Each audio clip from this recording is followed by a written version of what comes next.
Hello, good morning and welcome. My name is Luana and I'm the founder of the Business School for Therapists. And today I am joined by Karen Bashford.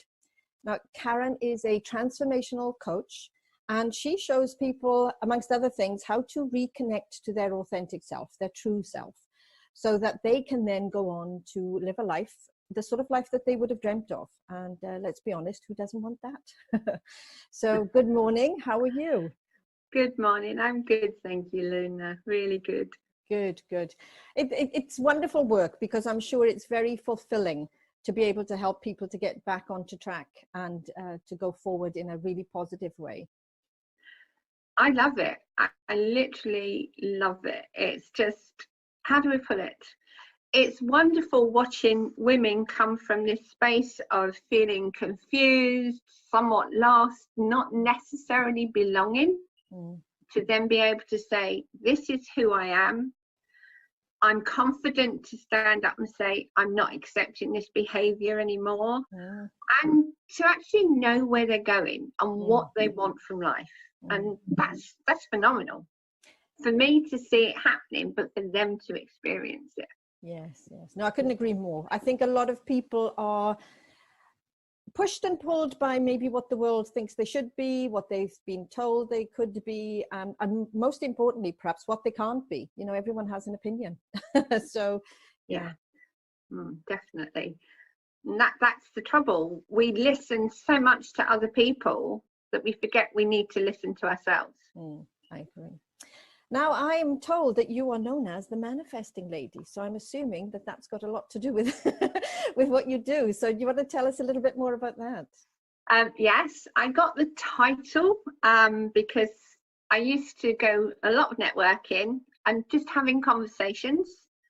I would help women create the life that they want. They just literally change in a conversation. Oh, I hadn't thought of that. Okay, great. But then I started to realize that a lot of my clients literally would come from a place of, I'm not doing very well, things aren't going good for me. And then suddenly, actually, I've got clients coming to me, my relationships have improved and such like. So that's where the title comes from. It's a very good title. I think that's a really lovely title. Thank you. Going back before the title, how did you actually get into coaching? What were you perhaps doing before all of this? Okay, well, I used to work for a bank, really boring banking. And then I trained to do secretarial work, and I actually run my own secretarial business, having been through various marketing companies as their PAs and such like. And I discovered I didn't like working with computers.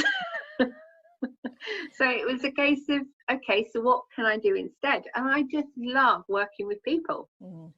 I get a really good relationship going with somebody I work with, or companies that I've had to work in.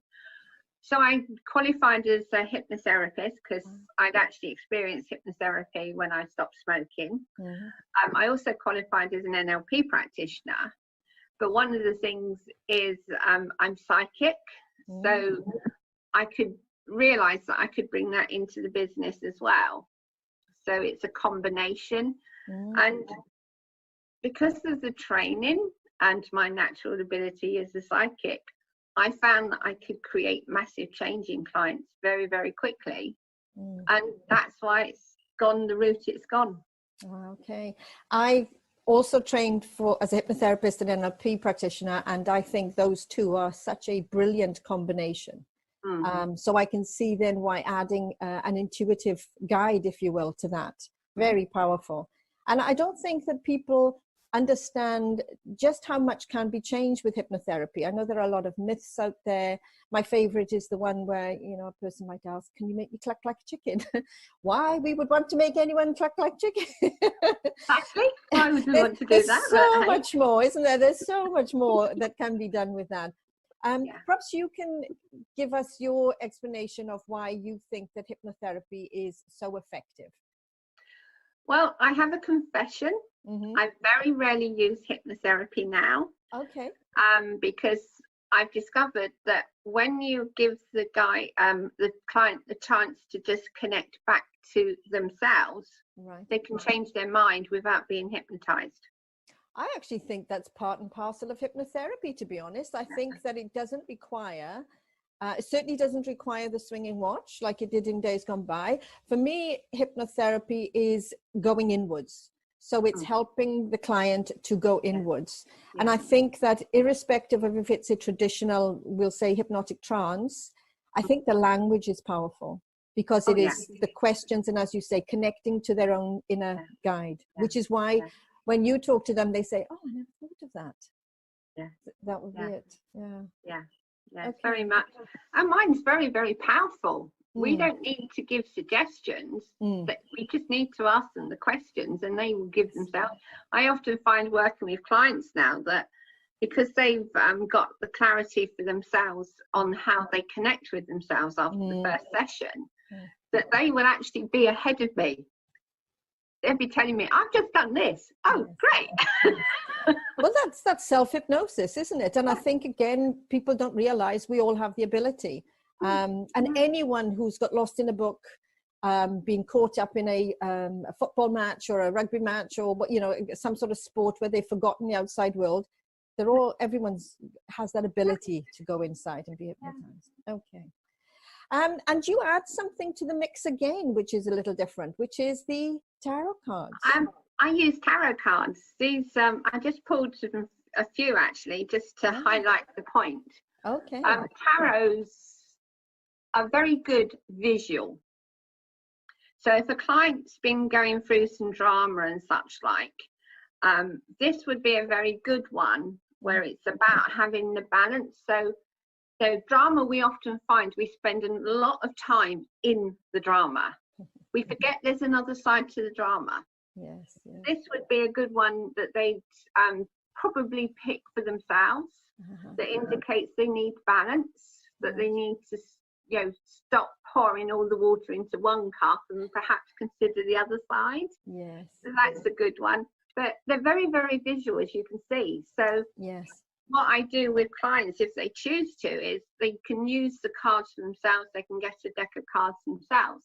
And each day they can pick a card and decide for themselves when looking at the card, what is this telling me? Right. So they can use it as guidance, but I obviously do tarot readings as well. Okay. And that is often a way in for the client to actually realise there is a problem that they're not addressing, because we don't want to address our problems. We just want to get on with Yes. I think sometimes people are concerned that the solution is going to be more painful than the problem, because what's that phrase? We know how deep the water is. We know where the bottom is. And they're afraid. I mean, just think of smoking. I also used hypnotherapy to give up smoking and actually combo with NLP.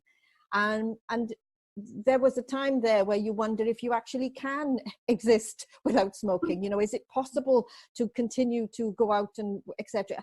And afterwards, of course, you realize how ridiculous that is. But at the time, because that's what you're used to, it's hard to imagine not doing or having that thing.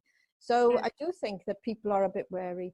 And with the tarot, can I ask you, because this is a personal thing for me, I've been fascinated by them, but I have been concerned that maybe something will be said that I would rather not know. Talking of not wanting to hear things. I can understand that, and I used to feel the same. Oh God, are they going to tell me something I really don't want to know? Yes. But actually, it's not. How do we put it? It's a guide, and it's like having a conversation. But the conversation is a bit more in depth, and perhaps you'd have it on a one-to-one basis with somebody It can go deeper than you realise, but it's only your unconscious mind passing the messages through. So the only thing you'll hear is what you don't want to hear about yourself generally. But which you need to hear in order to facilitate the change. Yes. Okay. Well, that's it. I won't tell you somebody's going to die or anything like that. It doesn't work like that. It really doesn't, because at the end of the day, anyone who's about to die has their choice for when they die. Right. Okay. So it's not my place to say, well, actually, I think your uncle's going to die at such and such a time, because he's got free choice. Yes, yes. That's So a very good point. say things. Yes, yeah. And it's not fortune telling. It's not fortune telling. It's guiding. Actually, there was something I had a reading not so long ago, and there was points that were made that this could happen, but it's up to you to get out of your own way. That was the kind of message, you know, that this could happen, but if you don't choose to step up, do this, do that, then obviously that it's not going to happen. So I understand what you're saying with that. Yeah, it's always your own inner guidance coming out. Yes, yes. Because we forget we need to listen to ourselves. And all I'm doing is tuning in to the person and picking up what they're needing to be told. And that's all the tarot cards are, the images that say, this is what you need to know about. This is an outcome, but so is this. So you can choose which way you want to go. Right. You know, it's not me saying to you, oh, this, and this is going to happen. Yeah, that's very important like to understand. Okay. And what sort of clients come to you? What is there any particular area of problems that you deal in specifically? Generally, my clients are women who outwardly appear successful. You know, they're in a family relationship, they're in work and things like that. But inwardly, they're very confused. They're, you know, wondering, is this all there is? Kind of feeling. They can feel, you know, they're in a family environment, but quite often they feel as though they're not part of the family. There's this sense of being alone and slightly lost. Unsure of directions. They also quite often have a voice that's going continually on in their head saying, oh, you can't do this, or you know what happened last time you tried that, and all the rest of it. So there's a massive sense of self-doubt and sort of lack of trust of self and things like that. Okay. But outwardly they appear quite successful, but it's the internal that's giving the problem. Yes, isn't that the case? And I think the inner critic and the negative chatter, very, very destructive. I think, again, a lot of people don't understand where it comes from. And I've known people to be, if I say, overly concerned by it, because they're also not aware that everybody has that. They tend to see other people going through life, especially in the days of social media, where you get these snapshots of perfect lives and wonderful occasions. Perfect. That's it. And so I think that has actually made the problem worse. Would you agree?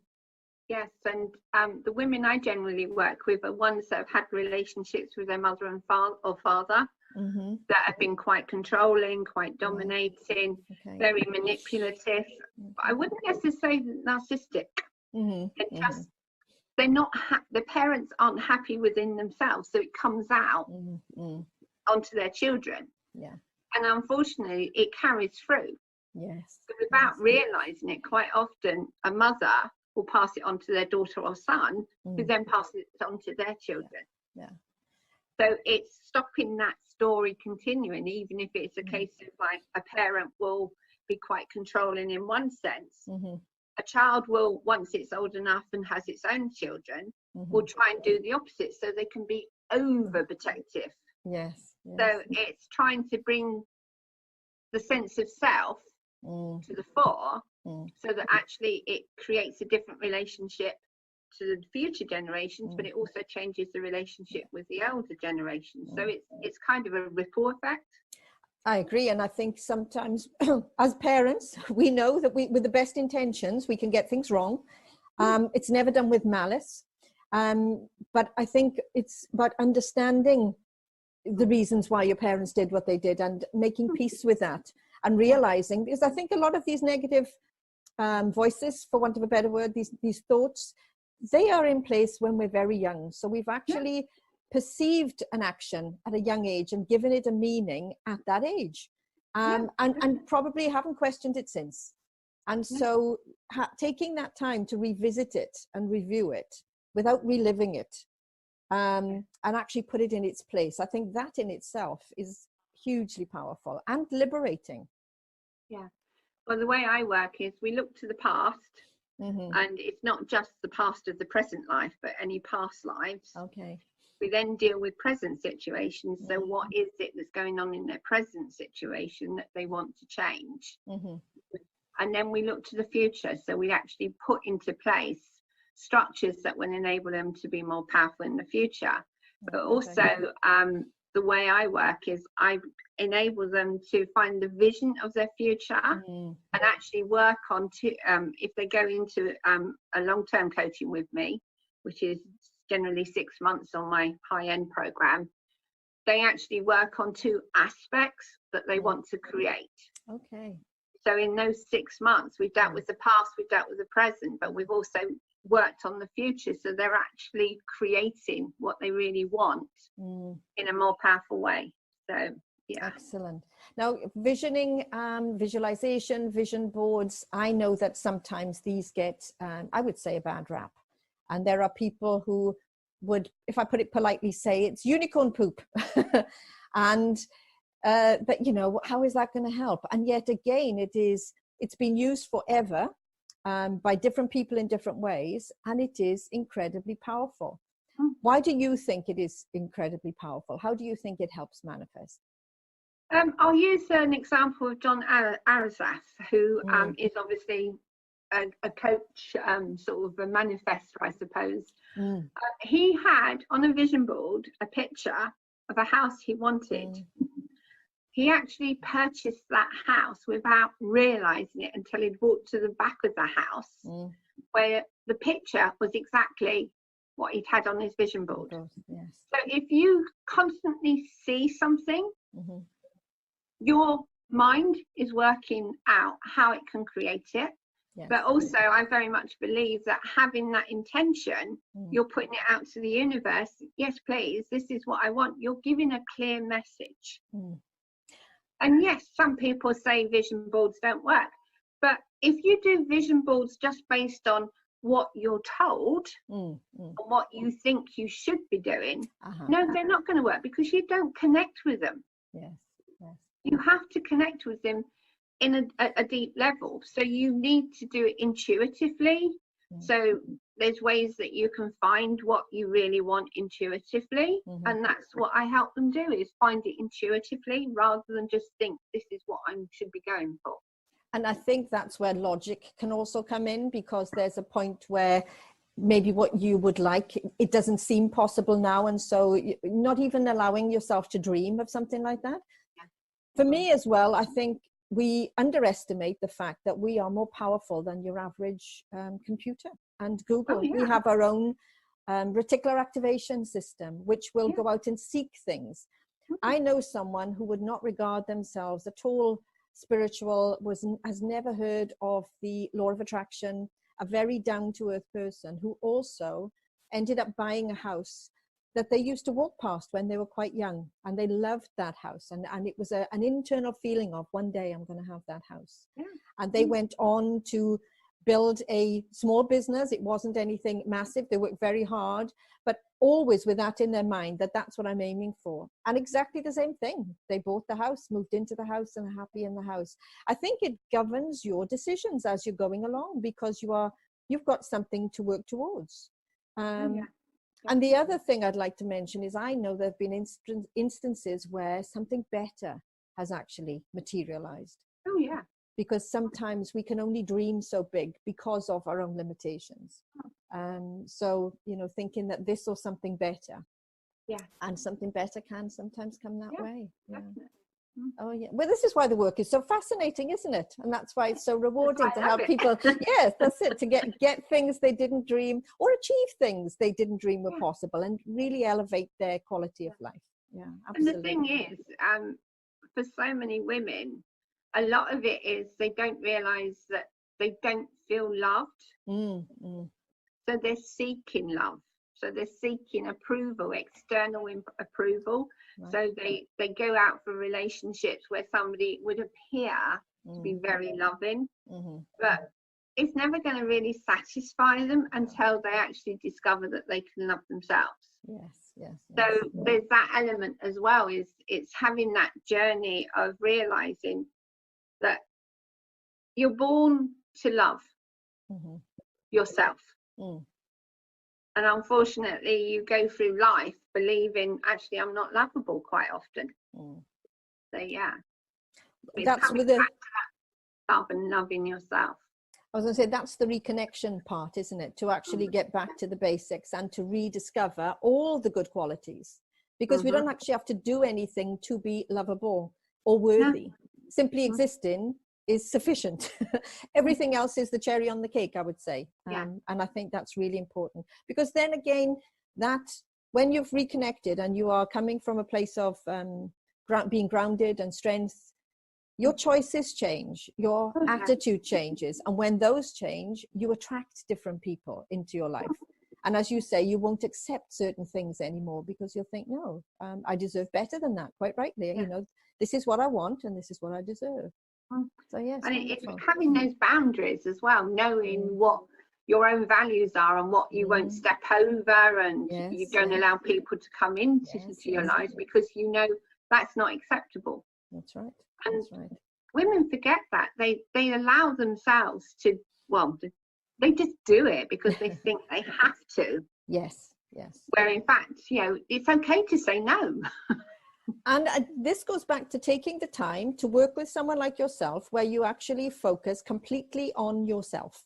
It's all about you, and there is nothing selfish about that. Because I think when, especially a woman who will have a family, if she is in a good place, the entire family benefit. And so it's a gift you're actually giving to everyone that's connected to you, I think, because it ripples out, as you say. Oh yeah. So invest in that time in themselves. Working on that person, the impact it has on people around them is phenomenal. Yes. Yeah. And it's not just about relationships, it's about the relationship with money. It's about the relationship at work, where they can start getting promoted where before perhaps they wouldn't, or they can trust themselves to go for higher paid jobs, or jobs that they really want to do, whereas before they haven't, because they've been frightened they're going to be, oh, they're not going to accept me, they're not going to see me as good enough to do this. Well, actually, once they connect back to themselves and have that confidence, they know they're more than good enough for the job. Yes. But it does it ripples outward. Literally, I dread to think how far it could be the world even. Well, I think that's it, because everyone they come into contact with, because ultimately we will talk ourselves either into something or out of something. And it's very easy to talk yourself out of something. Definitely. And so learning, I think, to find your strengths, reconnect to them, give credit where credit's due. That's a very British thing as well, isn't it? Where we shouldn't be too uppity, too full of ourselves.